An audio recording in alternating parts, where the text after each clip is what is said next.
we are talking about the third yama today. So again, our yamas are our moral observances, our moral and social ethics, right? How we move through the world. And just to recap, in the past weeks we've talked about ahimsa, non-harm, and satya, which is truth, right? And so the yamas are the first limb of yoga. There's 8, and these limbs just all make up this beautiful practice of union and finding a state of non-suffering. So today we're talking about asteya, non-stealing. So what does asteya mean? It means don't take people's shit, don't steal from others, right? It also refers to like taking people's time, taking people's energy, right? If you've ever been like stood up before, this person effectively stole your time and stole your effort, stole your energy. So don't take people's time. Another meaning of asteya is don't take more than what is necessary. Right? We don't need, like 10 pairs of shoes or like a bunch of books or a bunch of, I don't know, anything. Right? We don't need all of this stuff. And as well, if we're taking all of these things for ourselves, what about the people that are in need, that do need these things, right? We're effectively stealing from them.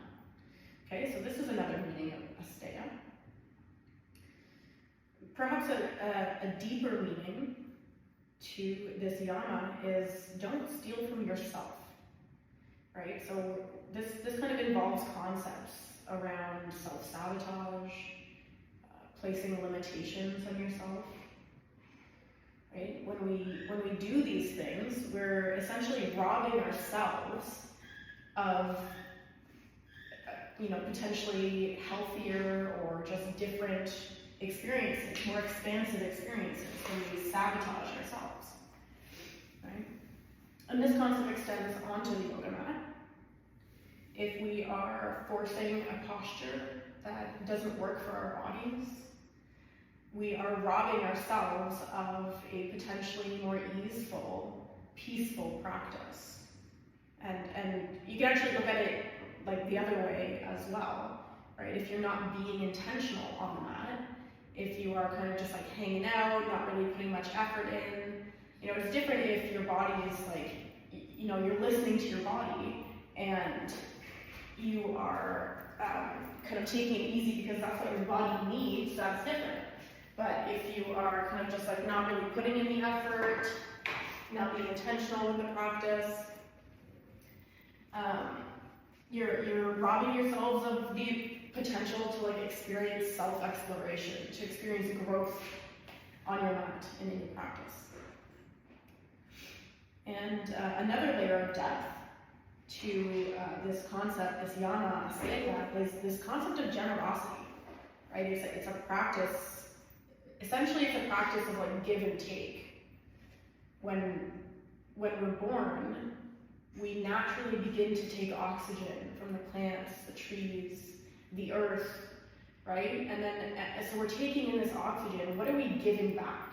How are we using this oxygen, transforming it into prana, into life force, and then moving throughout the world? How are we giving back in these situations? So, how do we embody asteya? Well, to start, we want to be engaging in this continuous practice of self-exploration. We want to understand what drives us. Swami Shivananda says, desire or want is the cause for stealing, right? So in other words, lack drives us. When we feel like we are experiencing lack, that drives us to acquire more, right? So just for example, if you are lacking in security, if you, like physical security, like let's say you're homeless, you don't have a home, you are driven to acquire material possessions. Maybe you're driven to acquire money, driven to acquire, clothes and other types of possessions, right? To help sustain you. If you are lacking in self-worth, you may seek experiences that make you feel worthy. You might seek people that make you feel worthy, right? And asteya, this concept of asteya also warns us against holding on to experiences too tightly. Like for example, if you are placing your self-worth, if your self-worth is contingent on like these external experiences or other people, like external validation, then suffering is still present. Because when you don't have access to those experiences that validate your worth, then your lack of worth is then highlighted, right? And then you feel that suffering again.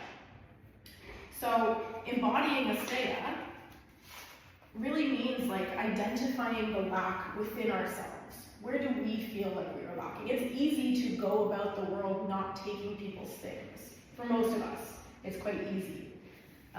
But it's a lot harder to identify where we feel like we are lacking within ourselves. And this, exploring this can be really like mentally and emotionally taxing and challenging. And this is where we meet ourselves with the other yamas, right? Satya, we're being honest with what we feel like we're lacking, right? And then we're being kind, we're not causing harm to ourselves, we're engaging in ahimsa, right? So again, there's this interplay of yamas. And so we meet ourselves with this grace, with these yamas to kind of go through these experiences. And then finally, like we're embodying asteya by welcoming gratitude and welcoming abundance into our lives, right? Realizing what we already have. Even now, I have a student to teach to, and a place to teach. Like this is all this is so much, right? And so really embodying it is just about realizing that we already have what we need. And we are whole as well. This is a big part of it too. Like we come into the world and all of these things begin to happen to us. We experience these negative experiences. We experience all of these different traumas. And then the ego creates this perception that we are separate and that we are broken. But we're not. We are whole. And that's part of asteya, is realizing that we come into this world whole. And we are whole.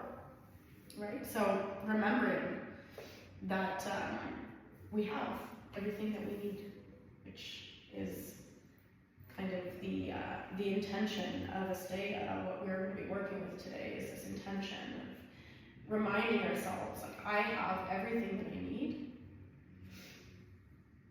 Happiness, love, knowledge, like power, all of these things are found within us, right? Within. So this is the intention we're working with today. And I'm going to play my singing bowl. I'm going to sing the mantra. You can join if you want. Om Shri Mahalakshmiye Namaha. So breathe deeply.